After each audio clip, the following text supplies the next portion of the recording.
topic is simple pendulum. Simple pendulum, you can make a simple pendulum at your home. Take a long thread, tie one end to a medium sized stone and other end to a fixed nail. Your simple pendulum is ready. Simple pendulum आपण घरी बनवू शकतो. त्यासाठी एक धागा घ्यायचा आणि एक मीडियम साईजचा दगड घ्यायचा. त्या दगडाला धागा बांधायचा एका साईडला आणि धाग्याचं दुसरं जे टोक आहे ते खिळ्याला बांधायचं. भिंतीला जो खिळा लागलेला आहे त्याला बांधायचं. Now measure the length of the pendulum. तो जो थ्रेड आहे, धागा जो आहे त्याची लांबी मोजायची. Simple pendulum show one oscillation. आता या ठिकाणी सिंपल पेंडुलमचं जे ऑसिलेशन आहे या ठिकाणी रेड ॲरोमध्ये दाखवलेलं आहे. फिक्स पॉईंट आहे वरती, म्हणजे जिथे खिळा आहे आणि धागा आहे किंवा वायर आणि बॉब आहे किंवा स्टोन आहे. तर ज्या वेळेला आपण सिंपल पेंडुलमला एका बाजूला पूर्ण ओढतो आणि तिथून त्याला सोडून देतो, तर तेव्हा तो परत त्याच जागेवर जेव्हा येतो तेव्हा वन ऑसिलेशन पूर्ण होते, म्हणजे एक आंदोलन त्याचं पूर्ण होते. Oscillatory motion. The to and fro motion of the simple pendulum is an example of oscillatory motion. म्हणजे पेंडुलम समोर आणि मागे जातो, याला सिंपल पेंडुलमची ऑसिलेटरी मोशन असं म्हणतात.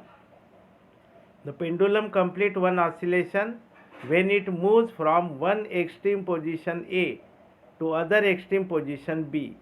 म्हणजे आपण डायग्राममध्ये पाहिलेलं आहे की एका बाजूला या ठिकाणी आपण पाहू की एका बाजूला जेव्हा सिंपल पेंडुलम A कडून पूर्णपणे B कडे जातो आणि B पासून पुन्हा A कडे येतो, त्याला आपण म्हणू again it come back to A, means it complete one oscillation. Time period. The time taken by the pendulum to complete one oscillation is called time period.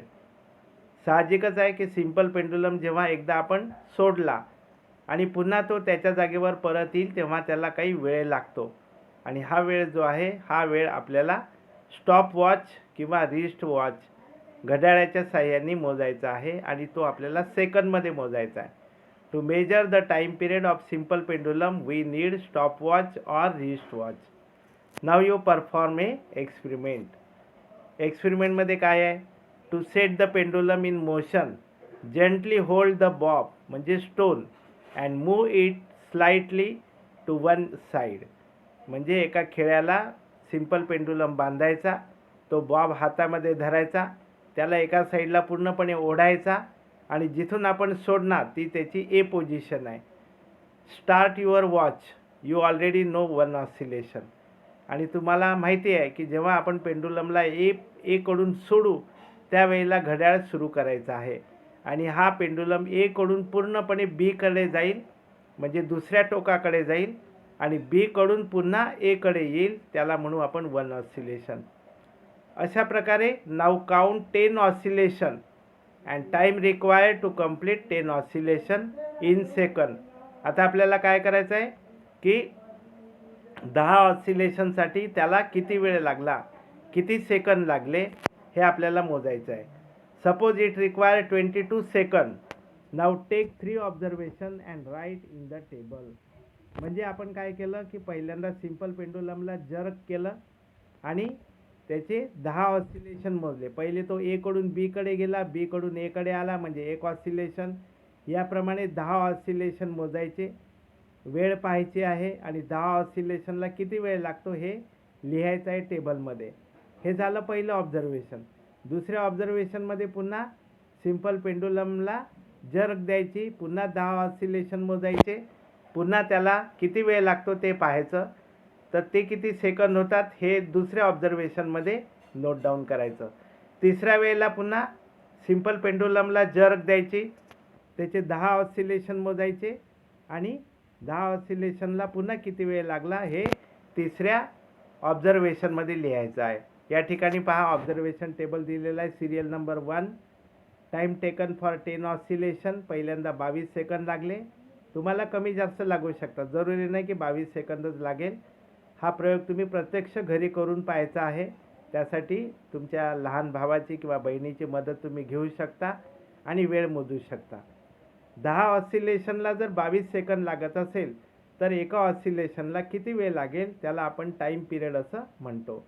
आणि त्यासाठी सिंपल आहे की 22 सेकंद भागीला 10 म्हणजेच 2.2 सेकंद हे त्याचं उत्तर येईल. त्याप्रमाणे दुसरं आणि तिसरं ऑब्झर्वेशन आपल्याला घ्यायचं आहे. या ठिकाणी calculation of the time period. Time taken for 10 oscillation you know. Now by dividing 10 you will get time taken for 1. म्हणजे 10 ऑसिलेशनचा वेळ तुम्ही मोजलेला आहे. 10 ऑसिलेशनला तुम्हाला 22 सेकंद लागले आणि एका ऑसिलेशनचा वेळ आपल्याला काढायचा आहे तर 22 भागीला 10 म्हणजेच time period is equal to time of 10 oscillation divided by 10. आता पुस्तकामध्ये काय केलेलं आहे की 20 ऑसिलेशन दिलेले आहेत. 10च्या जागेवर 20 दिलेले आहे, काही हरकत नाही. 20 ऑसिलेशनला त्याच्यामध्ये 42 सेकंद लागलेले आहे. तर एका ऑसिलेशनला काढायसाठी आपल्याला काय करावं लागेल 42 डिवायडेड बाय 20. 42 divided by 20. मग जे उत्तर येईल ते येईल एक ऑसिलेशनचं. आता प्रॉब्लेम आहे. A simple pendulum takes 32 second to complete 20 oscillation. एका पेंडुलमला 32 सेकंद लागतात 20 ऑसिलेशन पूर्ण करायला. What is the time period of the pendulum. आता हे उदाहरण सोडवताना तुम्हाला फॉर्म्युला तोच लिहावा लागेल. Time period is equal to number of oscillation divided by हा जो फॉर्म्युला आहे टाईम फॉर 10 ऑसिलेशन. या ठिकाणी आपल्याला पाहायचं आहे टाईम फॉर 32 ऑसिलेशन आणि किती कंप्लीट केलेले आहे त्यांनी 20 म्हणजे 32 डिवायडेड बाय 20. जे उत्तर येईल 1.6 सेकंद हे झालं त्याचं time period. A simple pendulum takes 40 second to complete 10 oscillation. दुसरं उदाहरण. What is the time period. हे त्याच्यापेक्षा सोपं आहे. 40 डिवायडेड बाय 10 म्हणजेच 4 second. Unit of time and speed. The basic unit of time is a second. म्हणजे वेळेचं जे लहान युनिट आहे बेसिक युनिट आहे ते सेकंद आहे आणि सेकंद लिहिताना एस हा स्मॉल लिहावा लागतो. Larger unit of the time are minutes MIN and hours म्हणजे H. सेकंडपेक्षा मोठं युनिट मिनिट आहे, मिनटापेक्षा मोठं युनिट अवर आहे. Since the speed is distance upon time the basic unit of speed is metre per second. म्हणजे speed जो आहे तो डिस्टन्स अपॉन टाईम हा त्याचा फॉर्म्युला आहे. Speed is equal to distance upon time आपण काल पाहिलेला आहे. आणि डिस्टन्स जे आहे ते मीटरमध्ये मोजल्या जाते आणि टाईम जो आहे तो सेकंदमध्ये मोजल्या जातो. या ठिकाणी M means metre and S is second. दोन्ही पण स्मॉल आहे. It could be metre per minute. जरुरी नाही आहे मीटर पर सेकंद हेच त्याचं युनिट राहील. हे स्टँडर्ड युनिट झालं. दुसरं मीटर पर मिनिट हे सुद्धा युनिट राहू शकते किंवा किलोमीटर पर आवर.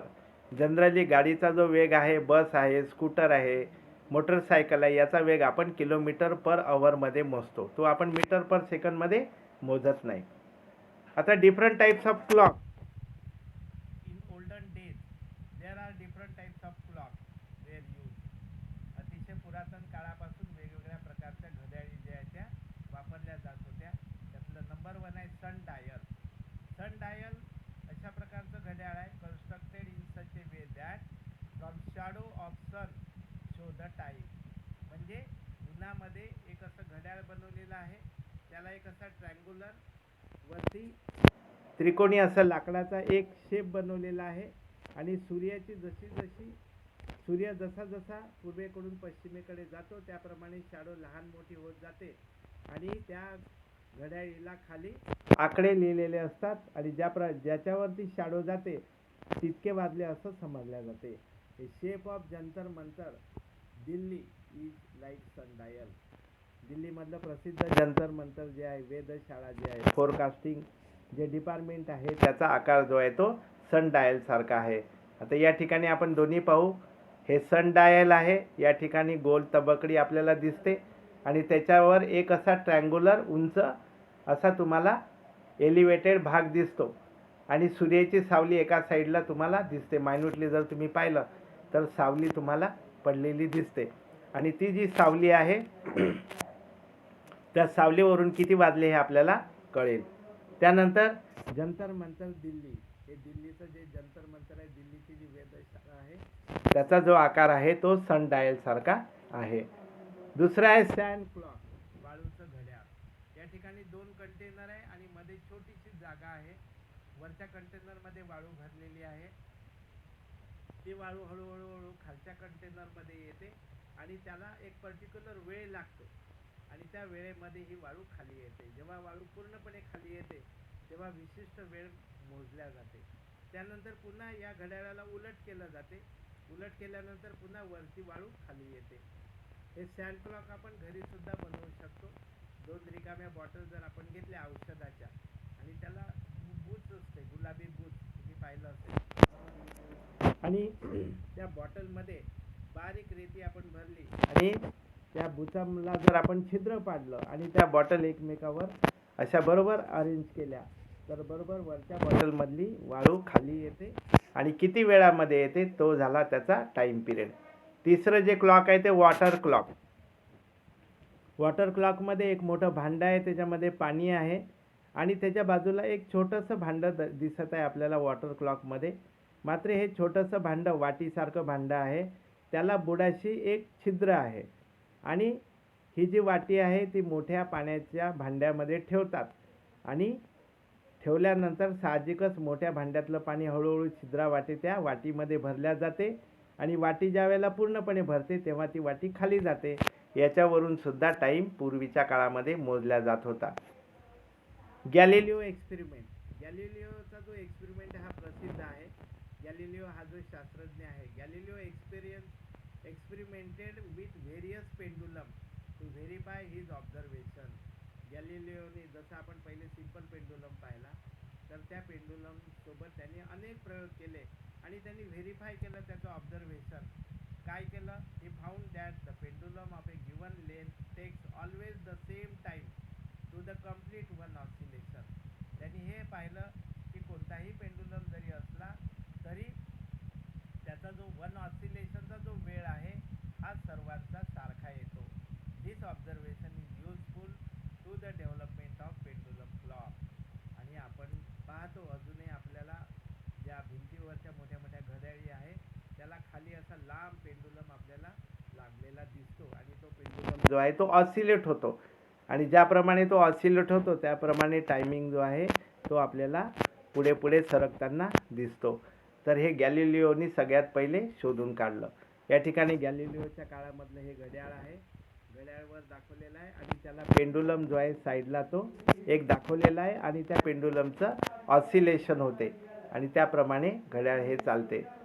आता मॉडर्न वॉच आपल्याला माहिती आहे, दिवसेंदिवस वेगवेगळ्या घड्याळी निघालेल्या आहेत. आता अशाही घड्याळी निघाल्या आहे की ज्याच्यामध्ये आपल्याला डिजिटल क्लॉक जे आहे त्याच्यामध्ये आपल्याला काहीच दिसत नाही. वरती घड्याळ जर पाहिलं तर एखादा बेल्ट लावला असं वाटते, त्यामध्ये काटे दिसत नाही, त्यामध्ये आकडे दिसत नाही, परंतु त्याला साईडला बटन असतात आणि जेव्हा आपण त्या बटनला दाबू त्यावेळेला आपल्याला डिजिटली त्या घड्याळामध्ये आकडे दिसतात.